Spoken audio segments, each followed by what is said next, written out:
어, 텔레비전이나 이제 TV 매스컴 영화 이런데 그 예쁘고 잘생긴 이제 연예인이 나오면 배우자에게 물어보는 거죠. 저 연예인이 이쁘냐, 내가 이쁘냐? 저 배우가 잘생겼냐, 내가 잘생겼냐? 이때 눈치 없이 저 배우가 잘생겼다. 그러면 안 된다고 하더라고요. 그거는 거짓말이 아니라 듣기 좋은 말이래요. 그래서 듣기 좋은 말을 해야 된다고 그러더라고요. 그런데 그 비교하는 게 참 우습죠, 사실은. 그 뭐 배우가 아무리 예쁘더라도 나하고 함께 사는 배우자가 가장 예쁘고 잘생기지 않았겠습니까? 그러니까 물어보는 거는 사실은 비교할 수가 없는 거예요. 뭐 비교할 가치도 없는 거죠. 뭐 그 연예인을 만나겠습니까? 그러지도 못하잖아요. 평생 한번 볼까 말까 할 텐데. 근데 오늘 사실 본문이 그런 내용이에요. 비교 대상이 아니죠. 하나님과 우상이 말이죠. 하나님의 입장에서는 이게 참 이런 표현이 좀 하나님한테는 안 되지만 속이 터지실 것 같아요. 실존하는 무슨 대상이어야지 비교가 돼서 기분이 나쁘실 텐데 존재치도 않는 허상과 비교되는 하나님이 이 얼마나 답답하고 암담합니까? 그런데 중요하게 오늘 그 우상과 하나님을 비교할 수밖에 없는 이유는 본문에서도 분명하게 선지자가 이야기하는 이유는 무엇이냐면 그 허상인 대상을 실제로 이스라엘 백성, 하나님의 백성들이 섬기고 있고 그 허상들을 더 좋아하고 허상들을 더 두려워하고 있었다는 것입니다. 이 말도 안 되는 일이 실제로 일어나니 그 우상은 무엇이며 그리고 실제로 존재하는 하나님은 어떤 분이신지를 오늘 설명을 해주고 있는 것이죠. 사실 뭐 욥기 같은 데서도 하나님이 하신 일에 대해서 이 결론을 내면서 참 하나님만 높임과 영광을 받으면서 끝이 나는 것을 보게 되면 많은 이들이 자기가 세상의 법을 하나님의 법을 대입을 시키려고 하지만 이게 참 오류를 범할 때가 많기 때문이다라는 것을 보게 됩니다. 오늘 본문의 8절 9절을 한번 눈으로 보시면 그렇게 되어 있어요. 그들은 다 무지하고 어리석은 것이니 우상의 가르침은 나무뿐이라. 네, 나무라고 하는 거예요. 그리고 9절에 보면은 기술공과 은장색을 손으로 만들었다. 정교한 솜씨로 만든 거다. 예, 그 만들어진 그 물건들. 그러니까 여기서 보니까 그걸 통해서 어리석음을 발견할 뿐이고, 근데 더 어리석은 건 뭐냐면 그 만들어진 것에 절하고 섬기는 일인데 그런 일이 있어서는 안 된다. 그 우상에 대해서 뚜렷하게 본문을 이야기하고 있는데 여전히 말하는 내용은 뭐예요? 11절에 보니까 천지를 짓지 아니한 이 신들은 땅 위에서 이 하늘 아래서 망하리라. 우상의 결국은 망할 것이며, 그렇죠. 그러면서 14절 이런 데 보면은 사람마다 어리석도다. 우상은 뭐라고? 부어 만든 우상은요 거짓이요. 14절 후반부에 그렇게 되어 있어요. 부어 만든 우상은 거짓이요. 조각한 신상은 수치를 당한 거다. 그 속에는 뭐가 없대요? 14절 끝에는 생기가 없다. 이렇게 말해요. 15절도 망령되이 만든 것이니 징벌하실 때 멸망할 것이다. 하나님은 결국 이스라엘 백성들을 심판하고 멸망시키실 텐데 그때 같이 우상들도 다 사라지게 될 것을 이야기하고 있는 것이니 너무나 안타깝고 다 사라질 것인데, 그런데 오늘 이 우상과 그리고 참 하나님을 비교하는 것은 본문에 나와 있는 대로 여호와의 말씀을 들어라라고 말하면서 너희는 들으라 말하는 하나님의 이유가 이 내재되어 있다는 것을 알아야겠죠. 하나님은 그들의 잘못을 통해서 바로 잡아주는 하나님의 사랑이 전제되어 있다는 것을 우리는 보게 되는 것이죠. 여전히 듣지 않는 이들, 선지자는 여전히 조롱과 핍박을 당하고 있음에도 불구하고 계속해서 하나님의 그 사랑을 전달하고 있는 참 사랑을 보여주고 있다는 것이죠. 결국 허상인 우상은 그러한 것도 없죠. 말하지도 않고. 그런데 안타까운데 2절에 보니까 그 사람들이 이방 사람들에게 새로운 하늘의 징조를 두려워한다 이래요. 그러니까는 그런 것도 있어요. 참신하다, 새롭다, 이거 뭐 신박하다. 그러면 쫓아가고 그것을 통해서 무언가를 얻을 것 같은 거예요. 기쁨을 얻는 것 같아요. 마음대로 해석을 하는 거죠. 지금도 비가 오는데 비가 오면 해석을 하는 거예요. 하늘의 징조다. 풍년이 오겠네.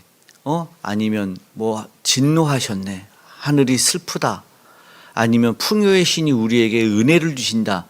마음대로 해석을 하니 하나님의 입장에서 얼마나 마음이 아프시겠습니까? 예, 그런 일들을 해내고 있는 거예요. 그러나 변하지 않는 진리는 우리 오직 하나님, 오직 하나님의 말씀.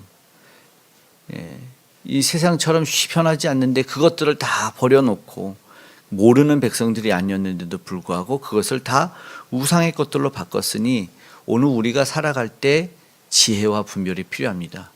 사실 우상과 참 하나님을 분별하는 것이 지혜가 필요하다고 분별이 필요하다고 말하는 자체도 사실은 너무나 우스울 수밖에 없을 것입니다. 그러나 어쩔 수 없는 것이죠.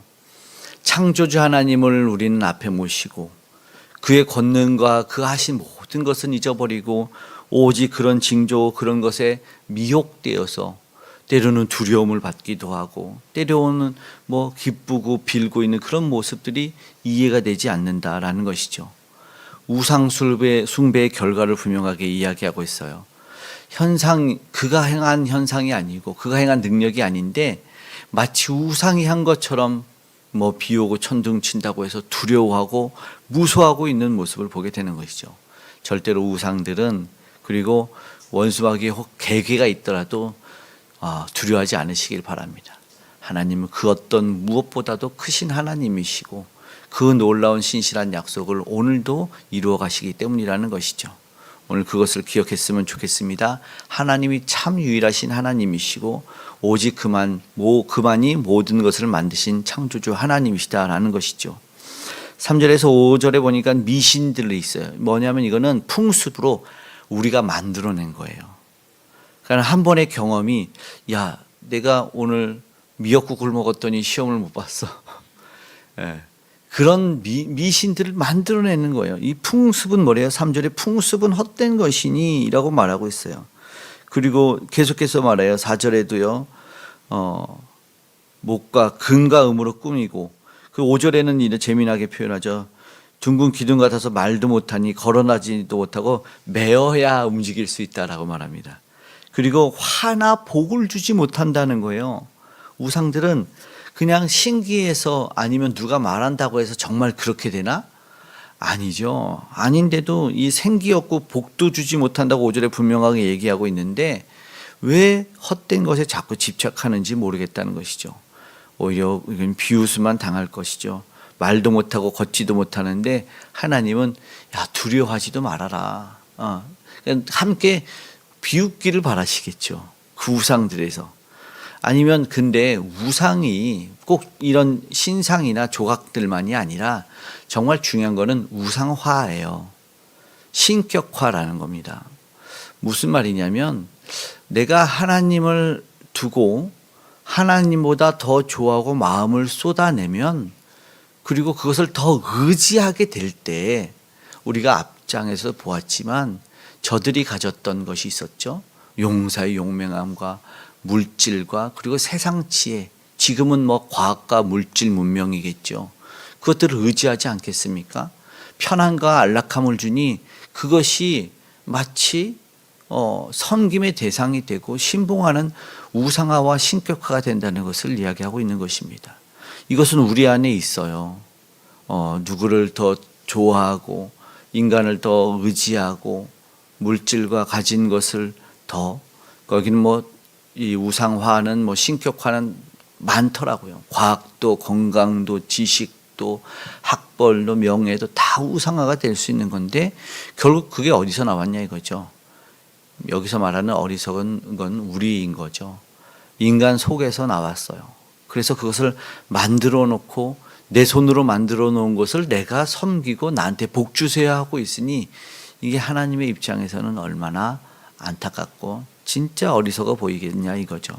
이것들을 하지 않기를 우리는 어쩌면 그 이면에 이런 것을 신격화할 수 있는 해야 되는 연약함이 있다면 오늘 우리가 그 연약함까지도 하나님 앞에 가지고 나아가서 솔직하게 털어놓고 기도하며 하나님만 의지하기 원합니다. 하나님 믿음을 주시옵소서 기도하는 것이 오늘 우리가 해야 될 것입니다. 그러면서 하나님은 어떠한 분이신지를 딱 말하는 6절을 보면 주와 같으신 이 없나이다. 비교할 수 없다라는 것이죠. 그럼에도 비교하고 있는 모습이 안타깝고 6절에 뭐예요? 주는 크시니 권능이 크시니 이것을 말씀하고 있고 7절에도 이게 오직 하나님만이 왕이심을 이야기하고 있는 것입니다. 그리고 10절의 말씀을 한 번 더 읽어볼까요? 10절의 말씀 읽어보겠습니다. 오직 여호와는 참 하나님이시요 살아계신 하나님이시요 영원한 왕이시라. 그 진노하심이 땅이 진동하며 그 분노하심을 이방이 능히 당하지 못하느니라. 아멘. 모르는 얘기가 아니고 반복되는 얘기인데 또 하는 이유가 다시 한번 진리를 선포하고 다시 한번 저들의 심령의 말씀을 새겨 박는 것이죠. 누가 참 하나님이고 누가 살아계신 하나님이냐, 영원한 왕이 누구시냐라는 것이죠. 인간의 왕을 우상화하고 사라지고 힘없어 쇠해가는 자들이 아니라 진정한 왕이 누구시냐 오늘 우리는 봐야 된다는 것이죠. 비교 대상이 없는, 오직 그래서 사람들 우리가 사는 세상에서 우리가 중심이 아니라 인간이 아니라 하나님이 중심이다라는 것을 우리는 깨달아 알아야 된다는 것입니다. 그러면 오늘 우리는요 여전히 하나님만을 바라봐야 되는 것이죠. 오직 주님만 바라보고 나아가야 되죠. 왜 이렇게 얘기할까요? 왜 이것을 삼척동자도 아는 이야기 할까요? 이 지식조차 없어요. 우상에 대한 지식도 없고 하나님에 대한 지식도 없으니 내가 하나님을 만들어내고 내 보기 좋을 대로 하나님을 만들어 섬긴다는 것이 안타깝고, 그러다 보니 세상 그 말에 현란함에 미혹되어서 눈을 돌리고 마음을 돌린다는 것이죠. 하나님 분명히 어떤 분이 선포하고 있음을 보게 됩니다. 그러면요 왜 오늘 이 10절처럼 선포하겠습니까? 다시 한번 우리 안에 진리와 진품, 진짜를 갖기 원하는 거예요. 진품 명품을 손에 들면요 이전에 가졌던 짝퉁에는 눈이 돌아가지 않아요. 진품을 가지면 비교되지 않고 모든 가짜는 내어버리게 있는 거예요. 그래서 우상이 어떻다 말하지 않고 오늘 우리는 하나님을 알아가는데 열심을 내야 되죠. 그래서 이제 선지서들 또 보면은 하나님을 알라, 내 하나님 힘써 알라 말하는 거죠. 그 진품을 소유하게 되면 그 가짜는 다 내어지게 되어 있습니다. 그리고 이제 12절 보세요. 눈으로 보시면 그의 권능이 땅을 지으시고 지혜로 세계로 하늘을 펴셨으며, 하나님이 이 위대한 창조주 하나님이심을 선포하고 있습니다. 목소리가 많은 물이 생기게 하셨다 이렇게 말합니다. 놀라운 표현을 하고 있죠. 12, 13절에 창조하잖아요. 곳간에서 바람을 내셨다. 하나님이 다 하신 거라는 거죠. 사계절, 그러니까 창조하신 하나님이 오늘도 다스리시고 통치하신다는 것을 말씀하고 있는 것입니다. 오늘도 주관하신 하나님, 그 하나님의 손길과 그 숨결로 오늘 하나님은 우리를 운행해 가고 계시다라는 것이죠. 그 하나님의 신실하심을 통해서 오늘 우리는 살아가게 되니 이제 그 위대함 속에서 두려워할 일 없다. 변함없이 우리를 사랑해서 운행해 가시니 걱정할 일 없다라는 것입니다. 그러면서 오늘 읽은 마지막 16절에 그거는 멸망할 것이지만 야곱의 분깃은 영원하다라는 만군의 하나님의 이야기이심을 얘기하는데, 이스라엘이 기업이다라는 이야기는 뭐냐면 하나님만을 우리는 믿고 섬길 수 있는 분이다라는 이야기입니다. 그리고 이스라엘을 불러낸 것처럼 오늘 우리가 만약에 하나님을, 그 참된 하나님을 섬길 수 있다는 것은 무엇입니까? 특권입니다. 하나님을 예배할 수 있다는 것은 은혜입니다. 오늘 우리가 이 아침 새벽에 하나님께 기도할 수 있다는 것이 얼마나 감사한 일인지, 오직 여호와만 섬기겠다고, 나와 내 집은 여호와만 섬기겠다고 고백했던 여호수아처럼 오늘도 영원토록 주님만 섬기겠다, 그 특권을 충분히 누리며 은혜와 복 받는 저와 여러분 되시기를 간절히 축복합니다. 아멘. 기도하겠습니다. 사랑의 아버지 하나님, 고맙고 감사합니다. 오직 여호와 하나님만을 섬기기를 원하며 하나님만으로 오늘도 우리가 기뻐하며 아버지 하나님, 그 기쁨을 이기지 못해 살아가길 원하옵니다. 우리 가운데 만들었던 모든 우상들을 오늘도 내어버리고 참된 하나님만 바르게 섬기며 살아갈 수 있는 모두가 되게 도와주시옵소서. 생명의 복음 전하는 선교사님들과 동행하시고 함께하여 주시고, 오늘도 주께서 지켜 보호하여 주심에 이 나라의 민족 가운데, 세계 열방 가운데, 그리고 구원할 주의 백성들을 붙잡아 주시옵고, 특별히 다음 세대 귀한 영혼들 은혜 가운데 매 주시옵소서. 흉력의 우상이 무너지고 아름다운 통일을 허락하여 주시옵소서. 그리고 주께 가지고 나온 모든 간절한 기도의 제목에 하나하나 응답하심에 가장 위대하신 우리 주 하나님만 홀로 높임 받아 주시옵소서. 산업 현장에 함께 하시고 가정에 함께 하실 줄 믿으며, 우리 교회도 함께 해 주실 줄 믿으며 고마우신 예수님의 이름으로 기도드리옵나이다. 아멘.